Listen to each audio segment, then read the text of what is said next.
Hay quienes creen que la Ouija es solo un juego, un pedazo de madera, unas letras, una simple plancha. Pero quienes han sentido cómo se mueve sola, quienes han hecho preguntas y recibido respuestas que no podían saber, entienden que hay puertas que no deberían abrirse. Esta es la tercera entrega de 3 relatos aterradores vividos por personas comunes. Son fragmentos reales de experiencias vividas por personas como cualquier otra, que buscaron respuestas en el lugar equivocado y encontraron algo que no estaban preparados para enfrentar. Si te gustan los relatos de horror y experiencias paranormales, te invito a suscribirte para no perderte ningún relato. Subo contenido todas las semanas. Esto es, 3 casos reales de experiencias paranormales con la Ouija. Parte 3. Número 1. La habitación del fondo. Cuando tenía 17 años, mi mejor amiga me prestó una tabla Ouija antigua que había pertenecido a su abuela. Decía que era una reliquia familiar, pero que desde hacía años nadie en su casa quería tenerla cerca. No sé si fue la estética gastada de la tabla o el hecho de que su familia la considerara maldita, pero algo en ella me pareció auténticamente inquietante. Aún así, no pude resistirme a la curiosidad. Una noche, solo en mi casa, decidí probarla. Lo hice sin rituales, sin velas ni compañía. Solo encendí una lámpara tenue, coloqué mis dedos sobre la planchette y comencé con la clásica pregunta: ¿hay alguien aquí?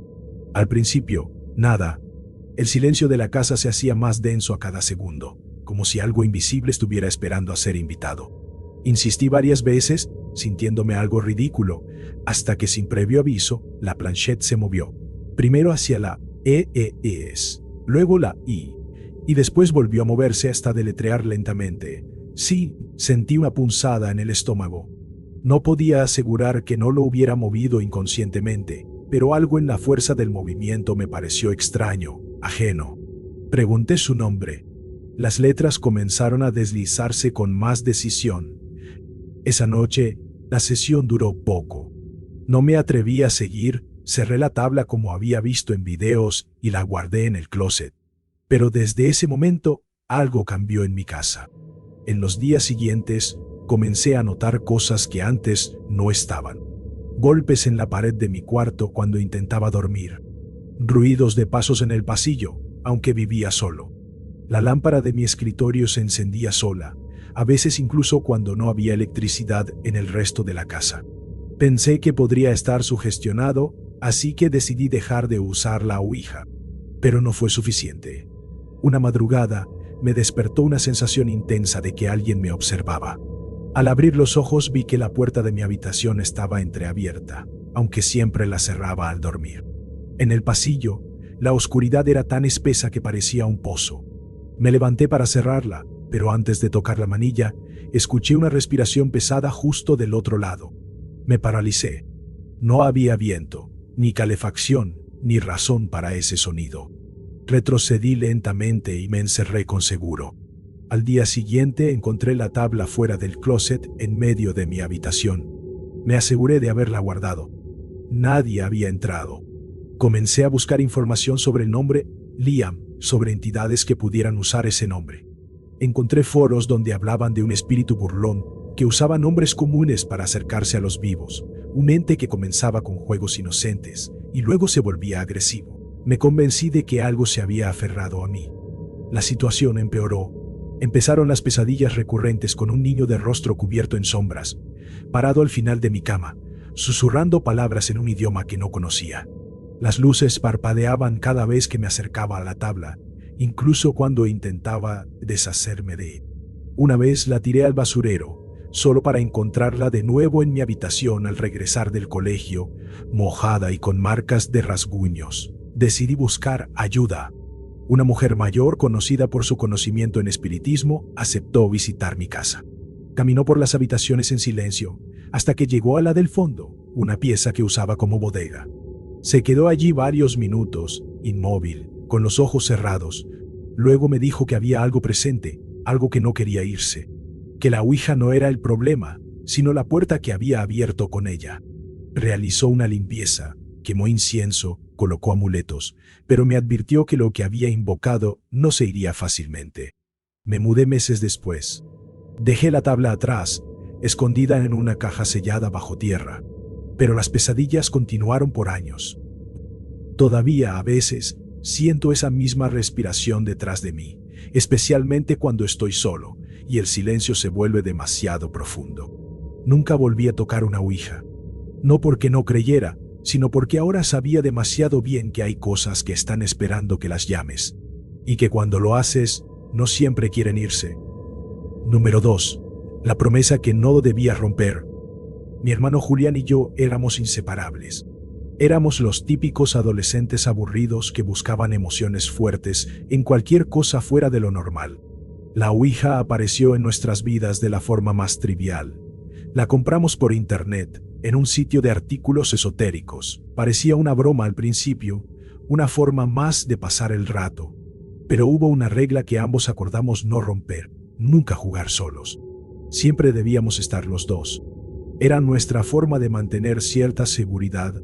Durante semanas hacíamos sesiones en el desván, un lugar polvoriento donde nuestros padres guardaban cosas viejas. Las primeras veces no pasó nada. Luego, pequeñas respuestas comenzaron a aparecer. Nombres, fechas, frases vagas, todo era muy impreciso, pero suficiente para mantenernos interesados. El ambiente en esas sesiones era tenso pero no hostil. Era como si estuviéramos rozando algo con los dedos, apenas tocando un mundo que no comprendíamos. Un día, por razones que aún no comprendo del todo, rompí la regla. Julián estaba en casa de un amigo y yo me sentía inquieto. Había tenido un sueño extraño la noche anterior. Alguien me hablaba desde el desván, repitiendo una palabra una y otra vez. «Ayúdame». Decidí subir y encender una vela. Coloqué la ouija sobre una caja y apoyé mis dedos en la planchette. Pregunté si había alguien allí. Se movió de inmediato. La palabra que escribió fue promesa. Seguí preguntando, ahora atrapado en una sensación de urgencia que no entendía. El tablero se movía con rapidez.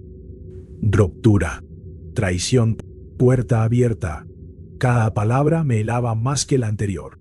Sentí un frío inhumano que no venía de ningún lugar lógico. Entonces, la planchette deletreó algo más: no estás solo. Apagué la vela de golpe y corrí escaleras abajo. Desde esa noche, algo empezó a cambiar en mí. Al principio eran detalles sutiles. Mi reflejo en los espejos tardaba un segundo en imitar mis movimientos. Sombras que se deslizaban por el rabillo del ojo. Una presencia constante que me observaba en silencio. No le conté nada a Julián. Me daba vergüenza admitir que había roto nuestra regla. Pero él lo notó. Me decía que estaba distinto, más apagado, que ya no dormía. Una madrugada me desperté sobresaltado. Tenía la sensación de que alguien estaba parado junto a mi cama. Abrí los ojos y no vi a nadie, pero el aire estaba cargado, pesado, como si algo estuviera conteniendo la respiración a centímetros de mi rostro. Me senté aún con la piel de gallina y miré hacia la puerta. Allí, en la penumbra, algo se asomaba. No era una figura sólida.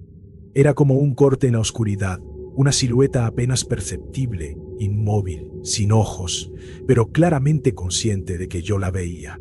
Las noches se volvieron insoportables. Ruidos de garras rasgando las paredes, susurros que salían del armario, un zumbido que se intensificaba cada vez que intentaba cerrar los ojos. Un día, Julián encontró la ouija en su cama. Yo no la había tocado desde aquella noche. Él pensó que era una broma cruel y me gritó. Fue entonces cuando le conté todo. Le dije que lo había hecho solo, que algo había respondido, y que desde entonces no podía librarme de esa sombra. Me miró con terror, pero no me dijo nada. Esa fue la última conversación tranquila que tuvimos. Esa misma noche, desapareció. Mi familia pensó que se había escapado, pero yo sabía que no era así. Lo buscaron durante semanas, sin rastro. Yo volví al desván, con la ouija, con la desesperación como única compañía. Pregunté dónde estaba. La planchette se movió lenta, casi burlonamente. Conmigo. Pedí que me lo devolviera. Solo obtuve una palabra: no. Desde entonces, vivo con esa culpa. Nunca le dije a mis padres lo que pasó. Me ven como el hermano que no superó la pérdida. Pero yo sé que Julián está atrapado en algún lugar entre este mundo y otro. A veces lo escucho por las noches, su voz mezclada con la de otros, como un eco filtrado por una pared invisible. Me pide ayuda. Me suplica que cumpla la promesa que rompí. No he vuelto a usar la ouija. Ni siquiera puedo tocarla. La enterré lejos de la casa dentro de un contenedor sellado. Pero no importa. A veces se manifiesta igual. Las luces parpadean cuando lo pienso. Las puertas se abren cuando lo nombro. Y cuando me duermo, lo veo, parado donde lo vi aquella noche. En la puerta, esperando. Número 3. El cuaderno del internado. Pasé parte de mi adolescencia en un internado antiguo, una construcción del siglo XIX ubicada en el sur del país. Era un lugar con historia, frío incluso en verano, con techos altos, pasillos eternos y habitaciones que crujían aunque no hubiera nadie caminando. Las historias sobre apariciones y ruidos extraños eran parte del folclore del colegio. Yo, escéptico por naturaleza, nunca les presté demasiada atención, hasta que encontré ese cuaderno. Estaba escondido en la biblioteca vieja, detrás de un mueble polvoriento que rara vez se movía. Era un cuaderno de tapas de cuero desgastadas, con hojas amarillentas y una caligrafía impecable. No tenía nombre, solo un año escrito en la primera página, 1954. Las primeras entradas eran inocentes, notas de clases, dibujos, pero a medida que avanzaban se volvían más oscuras. Había frases como «no me deja dormir» o «sigue hablándome desde el ropero». En las últimas páginas, el autor describía cómo había usado una ouija hecha a mano para contactar a alguien que decía ser un estudiante fallecido. El relato terminaba abruptamente con una frase: «Me pidió quedarme, ahora no me deja ir». La historia me impactó, pero no me asustó. Pensé que tal vez era parte de una broma o un proyecto de literatura antigua. No fue hasta que lo comenté en voz alta que comenzaron los eventos. Estaba en mi habitación, solo, leyendo el cuaderno por segunda vez, cuando sentí un golpe seco en la pared. Luego otro, y otro, como si alguien golpeara desde adentro del muro. Dejé el cuaderno, y el sonido cesó. Lo volví a tomar, y los golpes regresaron. Esa fue la primera noche que no pude dormir. Días después, junto a 2 compañeros de cuarto, decidimos hacer nuestra propia ouija. Recortamos letras de papel, las pegamos sobre un tablero de cartón y usamos una tapa de frasco como planchette. Pensamos en hacerlo en la biblioteca, pero por alguna razón terminamos en el desván del edificio antiguo, el mismo donde, según rumores, había vivido el estudiante que escribió el cuaderno. Estaba lleno de polvo, muebles rotos, y el olor a humedad era tan intenso que quemaba la nariz. Aún así lo hicimos. Preguntamos si había alguien presente. Al principio, nada. Luego, la planchette se movió suavemente hasta la palabra sí. Preguntamos quién era. Deletreó A-L-L-O-N-C-O. Uno de los chicos palideció. Dijo que había leído ese nombre en una lápida pequeña en el cementerio abandonado del colegio. Un alumno que había muerto por una infección en los años 50.